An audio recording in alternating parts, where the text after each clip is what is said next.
Hello everyone, and welcome to today's chem lesson. Today, we are going to be looking at solutions. We're really starting with the definitions, the basic concepts, and the ideas behind what happens when you put a solid, a salt, something that wants to be dissolved, in water. A solution is a homogeneous mixture, which, if we remember from our very early units, means an evenly mixed, evenly distributed combination of things. Right? So a homogeneous mixture made up of two or more substances combined in a single phase. Right? So homogeneous, evenly mixed, we know that. But now, two or more substances combined in a single phase. That means if you put a solid into a liquid, it will be just one of those things. Right now it's just a liquid. Right? When you take your powder to make Nesquik or lemonade or Kool-Aid and you put it in the water, you don't get half solid, half liquid. Right? It's all liquid. If you take a liquid and mix it with another liquid, you get a fully liquid solution. Right? It means whatever you mixed together will have one phase at the end of your mixing. Solutions are physical mixtures. Right? Mixtures do not involve chemical changes. You can undo the making of a solution.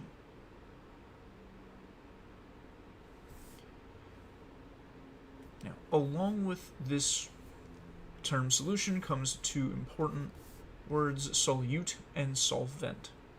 And the thing that I say to remember it is that the solute is dissolved in the solvent. So if I put salt into water, the salt is the solute, the water is the solvent.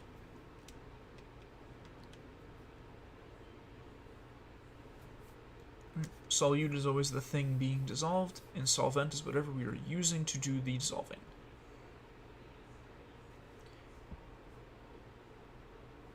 So if we look, right, these pictures were chosen because they were labeled, right? The solute goes into the solvent to make the solution. Same thing happens down here. The solute goes into the solvent to make the solution.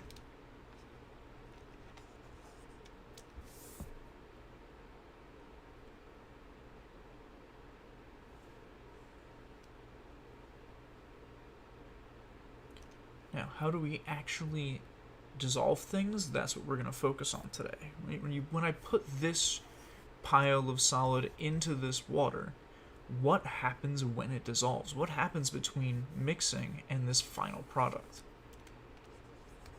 And that's where we're going to talk about dissolving. Right? If I put salt into water, sugar into water, drink mix powder into water, and I stir it up, it disappears. Right? If you used, what are those called? Those, are they EOS? Those like teardrop shaped little dropper bottles? They have like flavoring and you can put them into water, right? Those, you put a drop in, you stir it up, it's gone. Right? When you put these things into water, they disappear because they have dissolved. And when something dissolves, water molecules come and surround the substance. And that basically cloaks it from view. Right? You can't see anything but water when you look at this thing because it is surrounded by water molecules on all sides.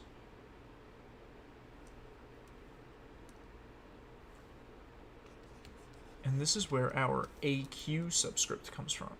Right? This isn't solid, liquid, or gas. It's aqueous. It's something mixed with water.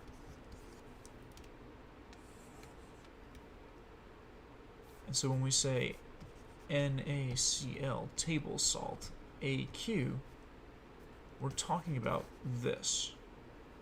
We're talking about the sodium and the chlorine separated and surrounded by water molecules. Now, the question, why are the water molecules facing opposite directions? Here for the chlorine, you have the hydrogens pointing towards the chlorine. And here for the salt, or for the sodium, you have the oxygens pointing towards the chlorine, or sorry, pointing towards the sodium. Right? Why are these hydrogens pointing towards the chlorine, but these oxygens pointing towards the sodium? Why aren't they uniform? Why aren't they all facing the same way, with the same thing facing the ion?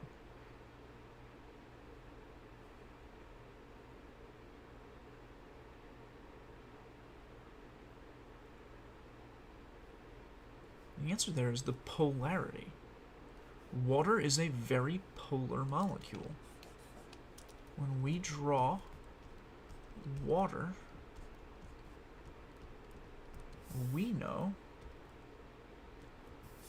that water has bunched up electrons over here, making it slightly negative, and a deficit of electrons down here, making it slightly positive. And so when a negative chlorine is involved, the sort of positive hydrogens are going to be attracted to it.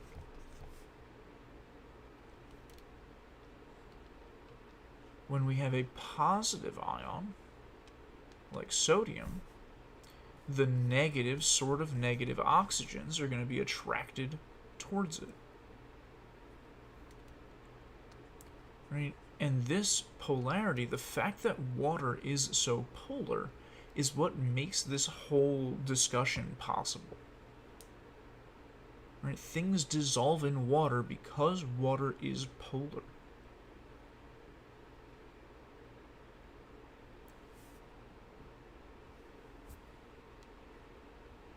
Let me take a closer look. Right? If I've got water molecules, which I want to draw back in red. Alright, my water molecules with a sort of negative spot up here and a sort of positive spot down here. And I put solid something, right? Some ionic substance. A solid form of it.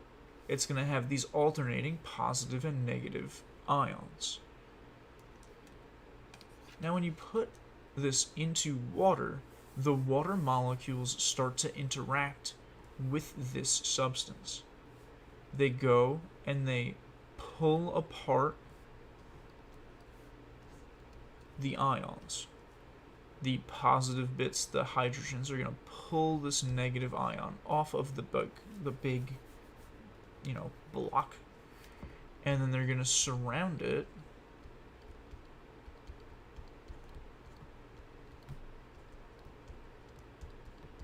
just like we see in our picture here.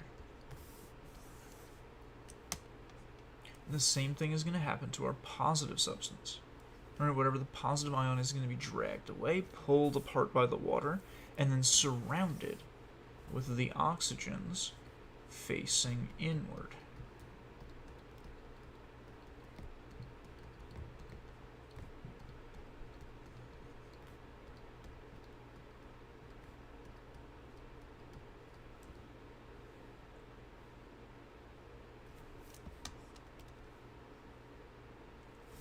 And then as you stir and mix this up and wait for the whole thing to dissolve, it's going to get less and less visible because all of these ions are being pulled apart, separated from each other, and surrounded by water.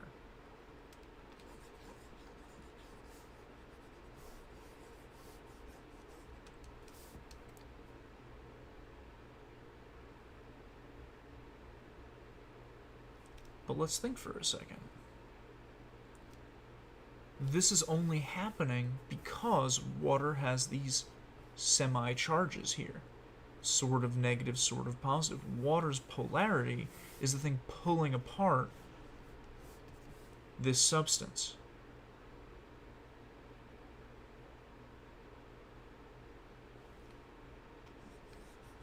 What if water isn't strong enough to pull apart this substance?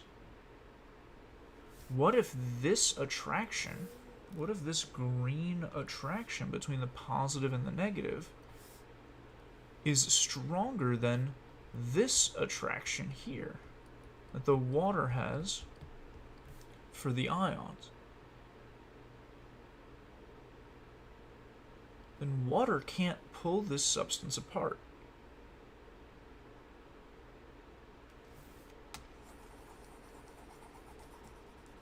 So really,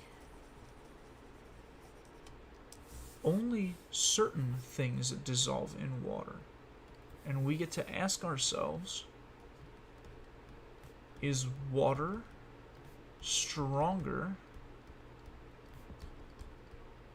than the ions' attraction for each other?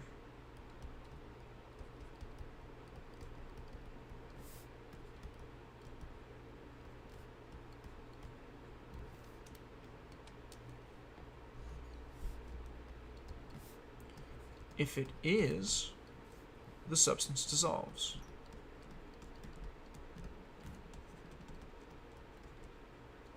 If it's not, the substance doesn't dissolve.